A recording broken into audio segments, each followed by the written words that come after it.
Every 37 seconds, someone is arrested for possession of marijuana. Gary Chambers is believed to be the first candidate to smoke weed in a campaign TV ad, his way of shattering the perception of the drug. I'm Gary Chambers, and I'm running for the U.S. Senate. You may have been the very first candidate to ever do this. How does that make you feel?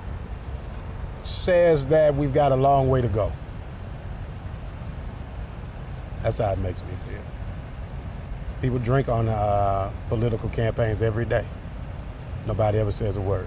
Shouldn't be controversial. People smoke every day.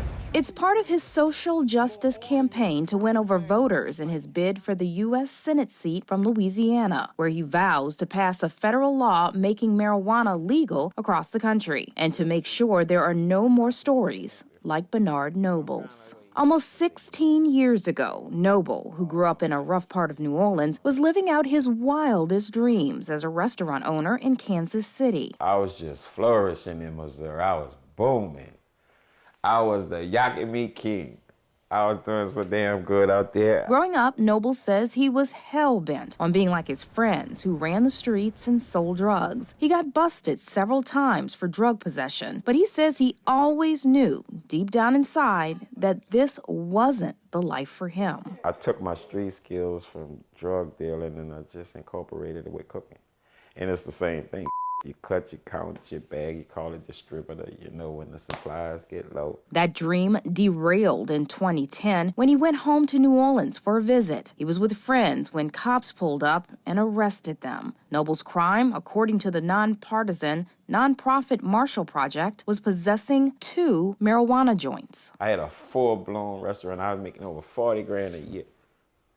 And they wouldn't let me make mine on $5. They put me in jail and they kept me there. It was his 3rd strike under the New Orleans 3-strike law. He served 7 years of a 13-year sentence. That's 7 years of missing the look on his children's faces opening Christmas presents. 7 years missing out on graduations. 7 years missing the opportunity to watch his kids grow. I was like, damn, I'm really here for weed. Voters in Maryland, North Dakota, South Dakota, Missouri, and Arkansas will vote November 8th on marijuana legalization, and Chambers and his ad have made it a hot topic in Louisiana, even though it's not on the ballot here. I see cannabis as a gateway drug, not to harder drugs, but to better roads, bridges, schools, and opportunity for people in the state of Louisiana. According to the ACLU, in every single state, police are more likely to arrest black people for marijuana possession. In some states, black people were as much as 10 times more likely to end up behind bars. There's a man named Kevin Allen who's currently serving a life sentence in Angola Penitentiary for less than a gram of cannabis, but he's not the only person who's serving a life sentence or jailed for cannabis. The state of Louisiana takes my tax dollars and grows cannabis at LSU and Southern University and then sells it in the medical market while in a very hypocritical way still jailing people for it. Gary is a breath of fresh air. Anything he would push for on these nonviolent charges with cannabis, I was staying right by his side. Why? Because this is some that them white folks been doing forever.